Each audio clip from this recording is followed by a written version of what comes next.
This comes from Francisco de Basie's Quantum Entanglement of Consciousness and Space and Time, a unified field of consciousness. Just the title alone suggests this idea of Jung's collective consciousness. And he tells us that we may be discovering that reality may be formed through a web of quantum information, with the universe being a quantum holographic, entangled reality based upon quantum information. And now that everybody's eyes have glazed over trying to comprehend what I just said, think of it like this. Consciousness may be localized quantum information flowing from the larger quantum web.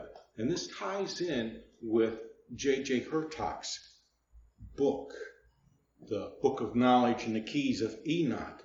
And what I mean by localized quantum information is it's what we have access to right now. The memories, the thoughts, the ideas, the dreams, everything that we don't have to focus on. Think of it as unintended thoughts.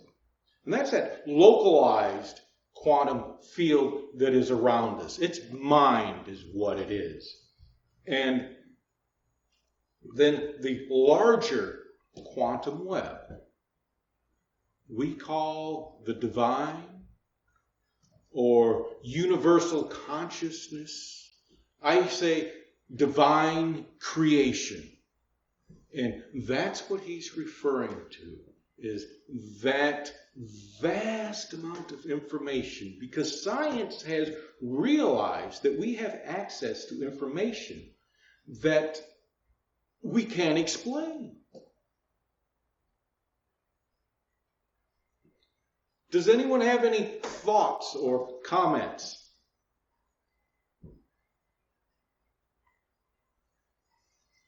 Well, it sounds like also Einstein's theory of ethereal, this basically field of energy that we're all connected in and a part of, that we also can pick up intuitive feelings and thoughts from, because we're connected to all that is. Exactly. This is just an updated version of exactly what you said. Because if I recall, I read a little bit about Einstein, and he was leery about this whole idea of, I think it was spooky actions from afar, as how they referred to it as. Because he was around when, I think it was Planck who was starting to develop this, who was starting to explore quantum mechanics or quantum physics. And it just seems strange. So thank you for that, Rachel.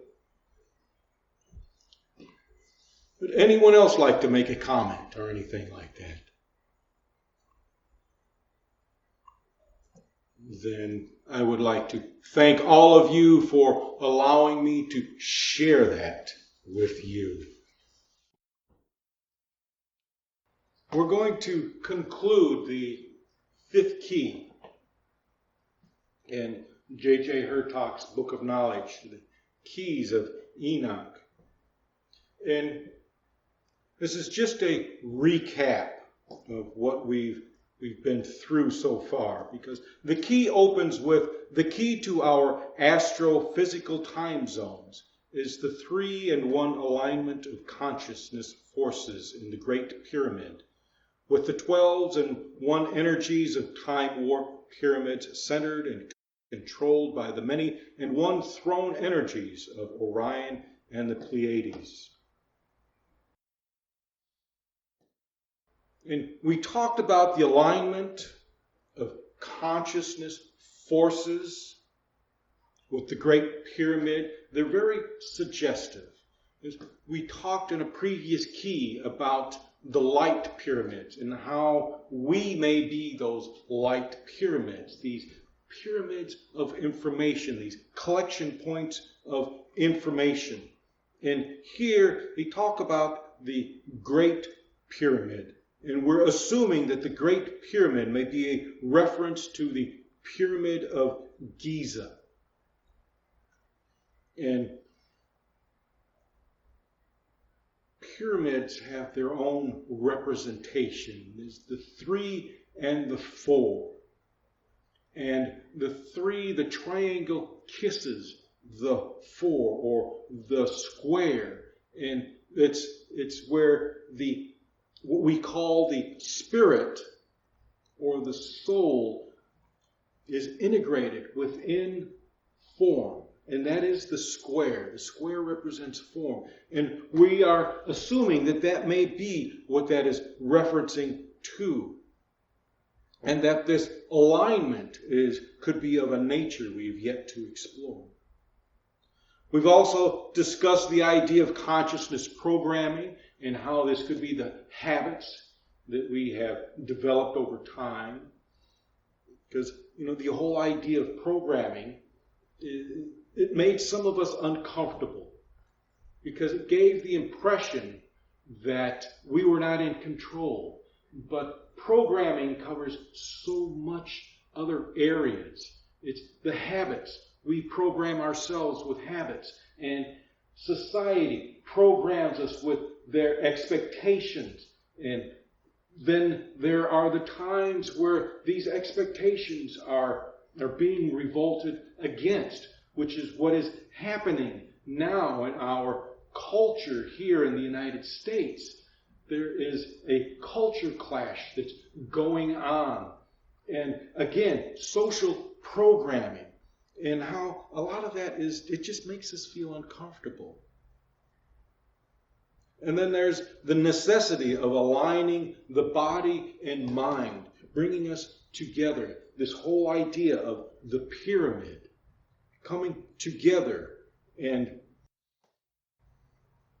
we also talked about the Sphinx and its potential representation as the primal being, the first being that is not only at the very beginning, because remember how it's phrased, I think in Genesis or perhaps in one of the other books, but I know it's in the Old Testament, where it talks about I am Alpha and Omega, the beginning and the end. It's not about a start.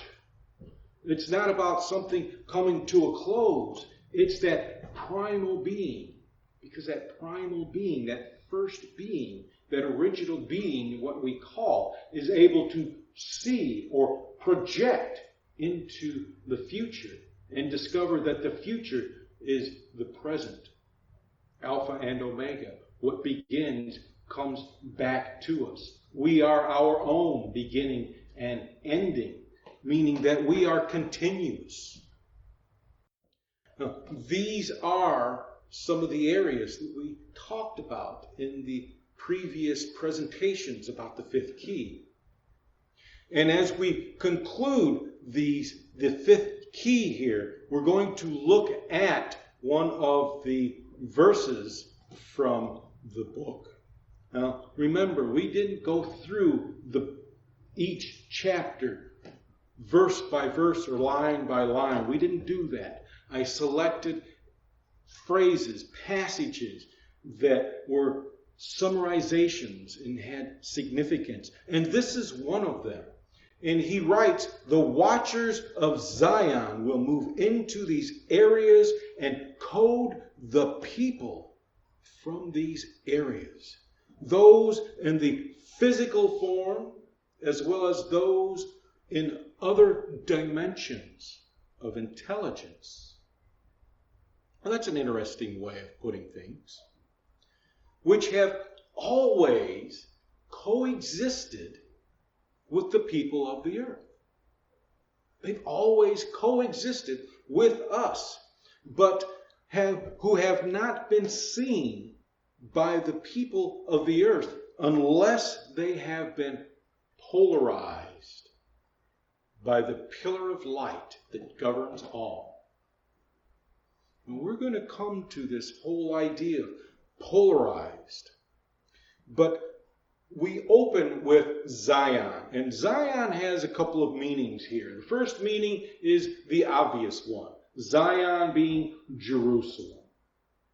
That's the physical plane. That's this right here. And we're not really concerned about this right here, right now, because, well, we see it. We know what's going on here. We know that if we feel sick, we need to get our little butts to the doctor to find out what's going on. We know that, but we don't know about mind. And that's the other thing that Zion represents. The term means, because it is also the kingdom of heaven. And where did the Christ teach us that the kingdom of heaven resides? Exactly. Within. Not only did the Christ teach us that, but the Buddha taught us that also. For in Buddhism, it teaches that all things rise and fall within mind. The kingdom, or Zion, rises and falls within mind. There are a variety of ways to interpret that.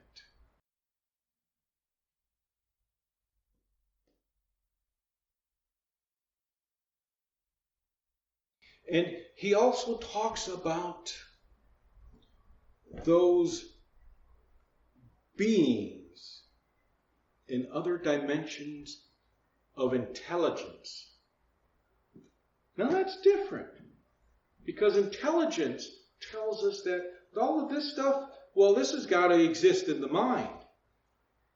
And what might these other dimensions be? Because we've seen them, we've talked about them, we've talked with those beings in them.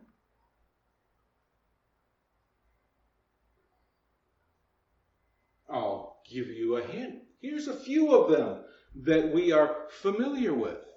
These realms of intelligence, these dimensions of intelligence. Heaven, hell, the Summerland, Hades, the Elysian Fields, and there are a variety of others.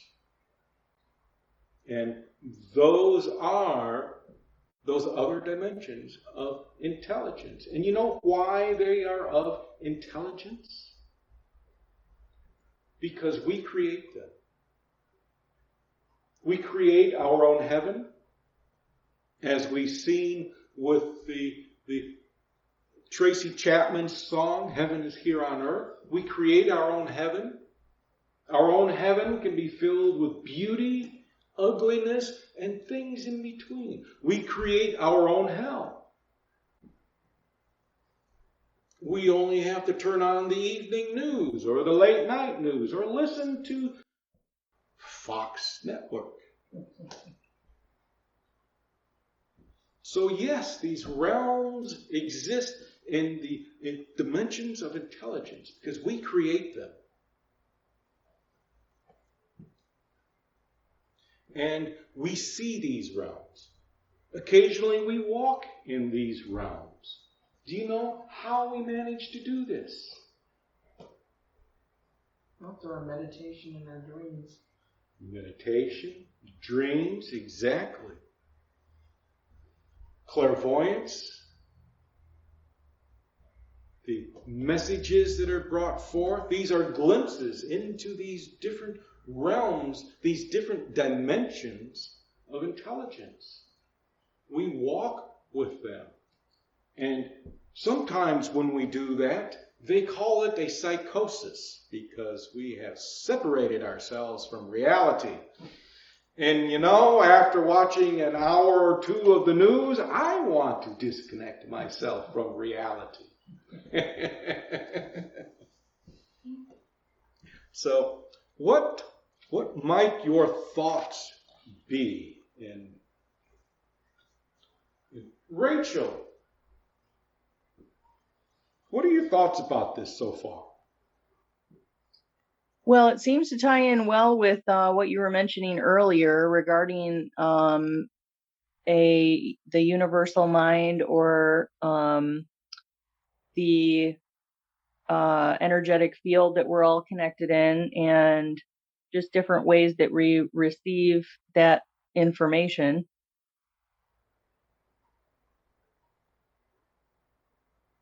Or at least Beth mentioned, some ways through dreams and intuitive feelings.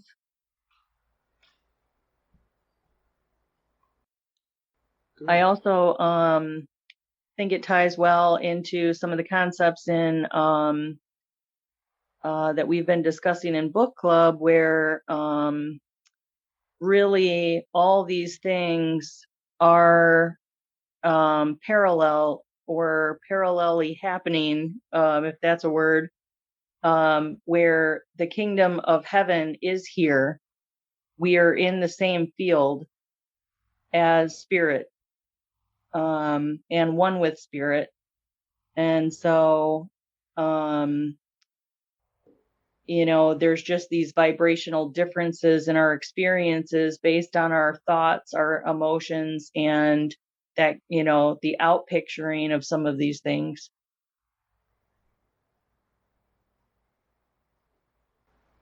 Very good. Excellent. I like the way you made those connections, because he's not telling us anything different. Nothing, one of my teachers liked to say this, nothing under the sun is different. It's always the same. Nothing is new. It's always the same. We're the same teachings, the same, well, it's the experience that separates one from the other. Because each of us has the same experiences. Heartbreak, elation, stupidity, exaltation. But we experience these differently according to our own beliefs. We experience these according to, well, I just said that, the beliefs, the values in that. The intensity varies, but we all experience the same thing in different ways. And Sharon, what might your thoughts be? Well, I guess some of the thoughts that came to mind were, we all go through different experiences, and then how do we respond to them? And I might respond one way and everyone else in another. However, that whole intellect thing, I think, certainly contributes to how we react and what our knowledge is of the world, and what we've been taught, how we accept or not accept things that happen to us, and where those decisions put us in life. It could put us in a good place, and it could put us in a bad place. Hence the lessons to be learned in this human experience. So,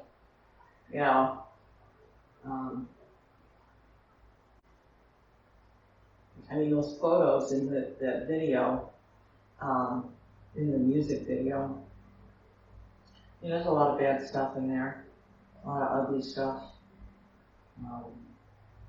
That's daily occurrence in this world. It's not anything new. And how do these people accept it or move on in their life? And it's troubling. It's just,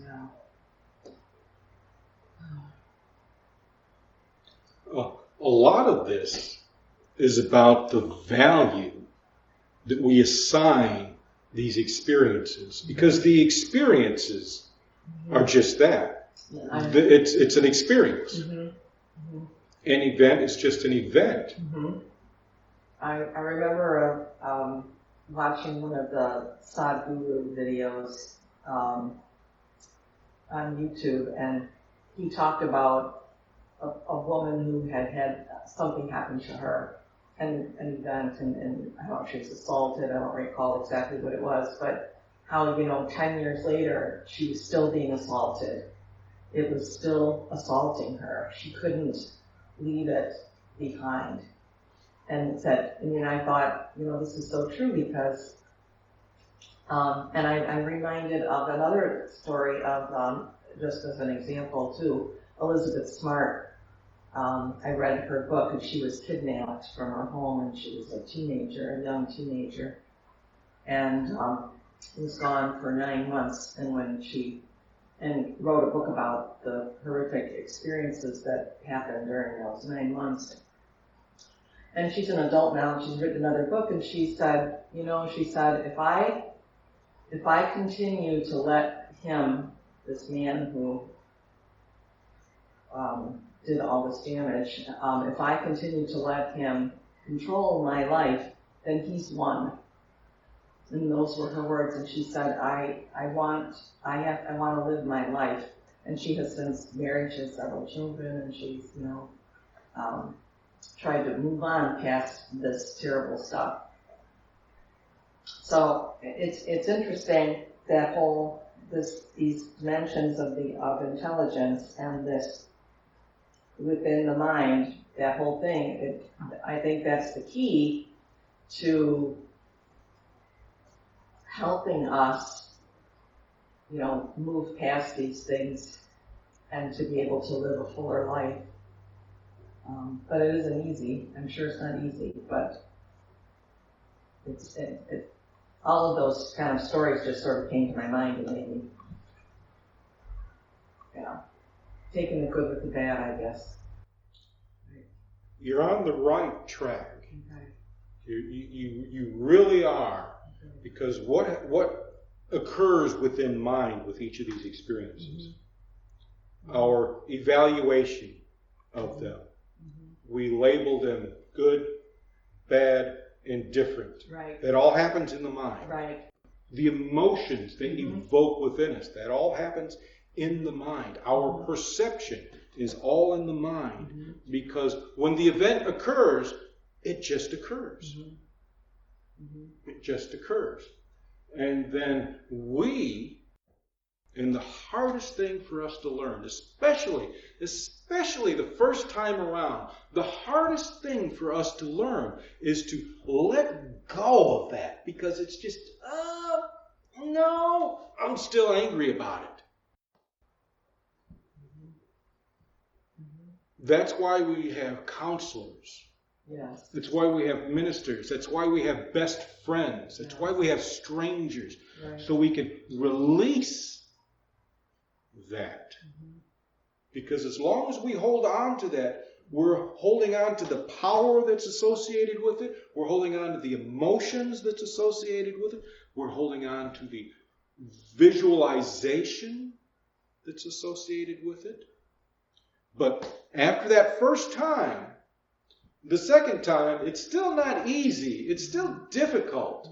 But you've got a little bit of experience with that. And eventually, you learn that you can let go of it. Does it make it easy? No, it does not. Exactly. It does not.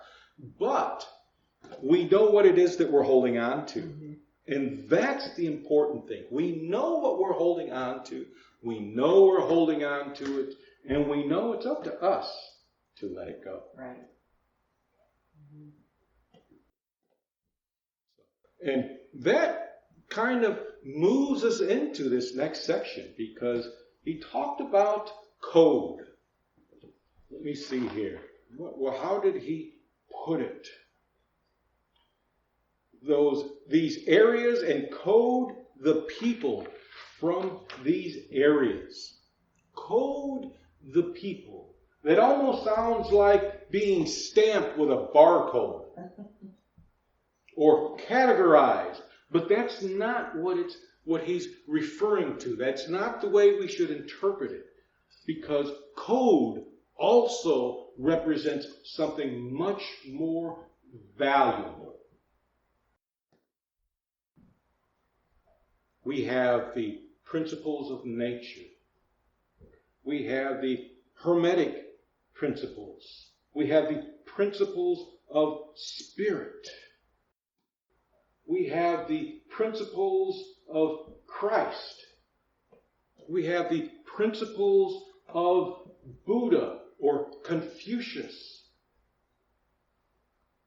All of these are references to what we would call our code of conduct.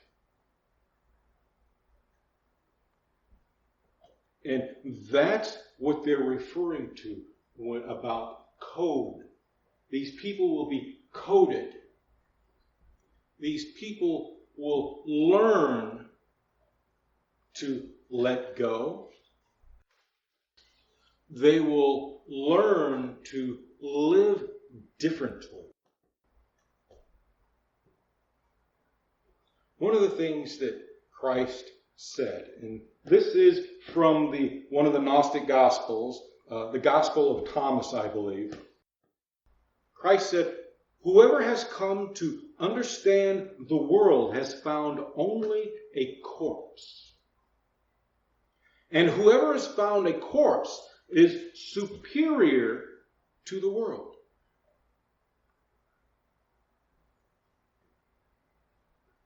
Now, a corpse is dead. And in the mystery school teachings, dead often refers to ignorance. So he could just as easily be saying that whoever has come to understand that the world has found only a corpse, only ignorance. And whoever has found a corpse, whoever has found ignorance is superior to the world because they know better. The thing about knowledge and information is in order for it to be of any value, we have to first be ignorant. From ignorance comes knowledge. Doesn't make any sense, but.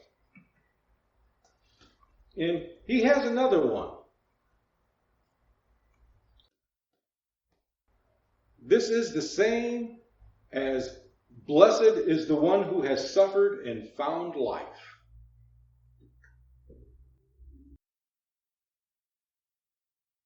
Now there's a good one to think about. Has suffered and found life. These images that were in Tracy Chapman's Heaven is Here on Earth, we looked at those, and a lot of us saw suffering. But we don't know what these people who are these images of these people, we don't know their perception. We only know our perception, and our perception is they are suffering. And we've all suffered. And once we learn to, again, it comes back to letting go. And it's difficult. First few times, it's difficult. But once we get that, we discover a new life. So, what are your thoughts about that, Beth? Well, to backtrack a little bit, when you first read the thing, you talked about the code. First image that popped into my mind, oh my God, they're modifying our DNA. Yay! I didn't think about it as tenets or principles or guides. That just makes sense, but gosh, knowing that, there's energy out there working to help us change while we're in these physical forms is, certainly hopeful. Personally, I've been trying to live my life not putting more conflict out there. Trying to have this loving detachment or just this observation, just being a neutral observer and not engaging. The hardest time I have is when I'm in my car. Road rage! Man, do I get judgmental. And I just like, I catch myself. I'm like, oh, God, you can do better. Let's say a prayer. Help me to do better. Help me to be mindful. Mm-hmm. I can do better. Mm-hmm. Yeah. So it's good practice. Yeah. But, when I do go out in public, and I don't, thank you, Marky, I don't go out in public very much. I just try to smile at everyone, have a pleasant word for people I might come in contact with, excuse myself if I've accidentally cut somebody off or something, and just try to be nurturing, kind. I don't want to put any more conflict out there because that's not going to help me. Mm-mm. Inner conflict's not going to help me. I want peace. So that's kind of my path that I'm on right now.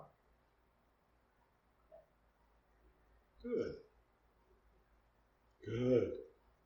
And Sandy, what might your thoughts be? It's to be cognizant of all this is just so important, and it's so easy to be pulled down. So to try to keep by life and things and experience and stuff, so it is, it's appropriate today. I really, I've really enjoyed this. Guess I don't have I think, the parts we struggle with, I think Beth said something about trying to understand other people's path and what they're going through, and to understand that. And I certainly feel the same way, because I don't know what somebody's path is, and I always try to be respectful of that, and sometimes it's hard when people don't afford you the same respect. But it's just keeping your focus on that bigger picture, I think, is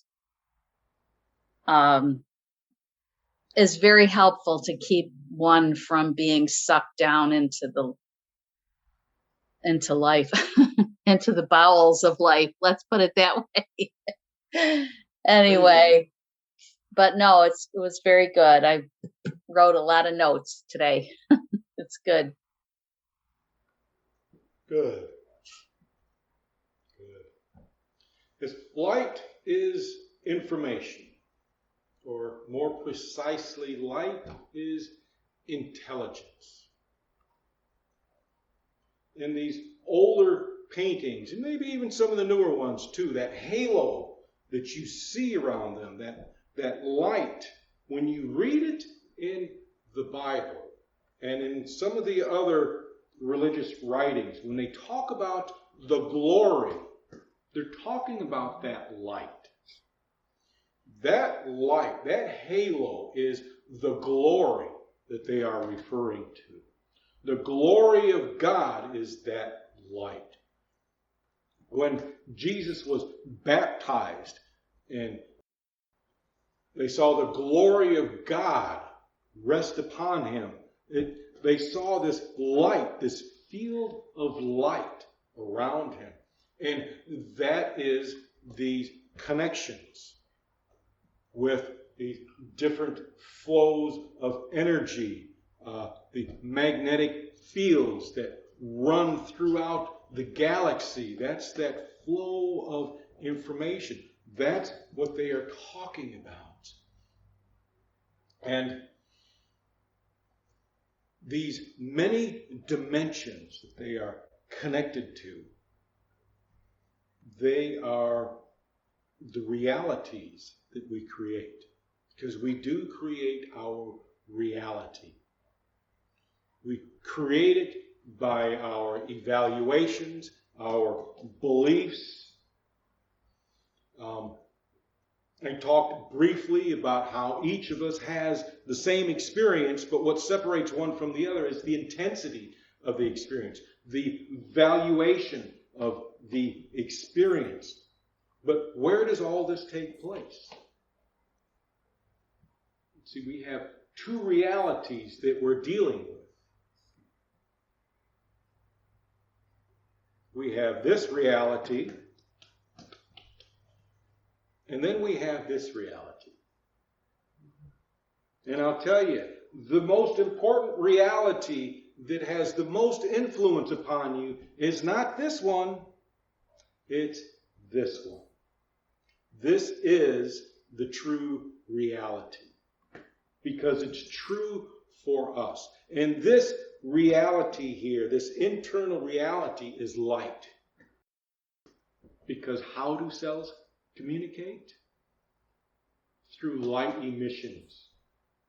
When the neurons are firing in the brain and everything, and they're all talking to each other, well, everybody is able to see the glory of God because it's light. And we see this light through clairvoyance. We see this light around others. We see these light beings through clairvoyance. When I'm doing the messages here, sometimes, most of the time, I close my eyes and I wait for something to come to me. And it's always the form of light. Information comes to us through light. And it's this inner eye that we see with. It's this light that we see, that we interact with, that is the pillar of light. This is how we become polarized. This is what he is saying when we become polarized. How did he put it here?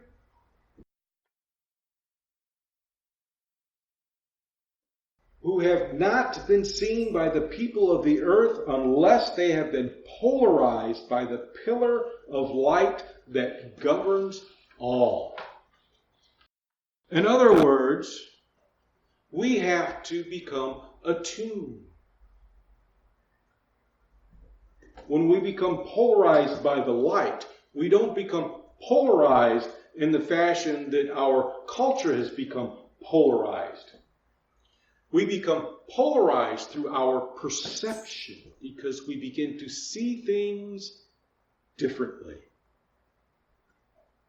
And that's what spirituality is all about, is assisting you to see your life differently and to react and to change your life accordingly. So, Sharon's writing. Rachel, do you have any closing thoughts you might like to add? Only that this is a great discussion. I think right up all of our alleys, and good reminders in there too. Good, thank you. I'm glad you enjoyed it. And Sandy, do you have any thoughts you'd like to leave us with?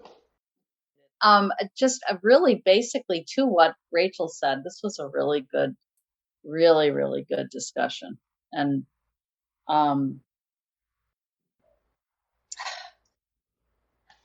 I have like 2 pages of notes here. So I know it's good because I just couldn't stop writing. So it's really good. I'm so glad we had this today. It's relevant to me. So I really appreciate it. Good, thank you. It's very encouraging for me. And Beth, do you have any thoughts you'd like to leave us with? Just the same as everybody else. I enjoyed it very much. And it's encouraging to know, me personally, I am becoming more in tune. Good. Good. and sharing. All of the above, and something to concentrate on this week, maybe. I don't know why that thought kind of came to me, but I thought maybe I need some of this information this week. Not that I'm expecting anything, crazy, but, at least, but I hopefully if I am confronted with something, I will be able to use some of this to stay on track. I like it. It was very good. I wrote a lot of notes too. Yeah, very good. Good. Very good. The most important thing about teaching is that you receive information that's relevant Yes. and applicable. Yeah. Because without that, it's utterly useless. That's right. So thank you all for your comments and contributions. I truly enjoyed hearing them, and it sounds like you enjoyed hearing me. We did.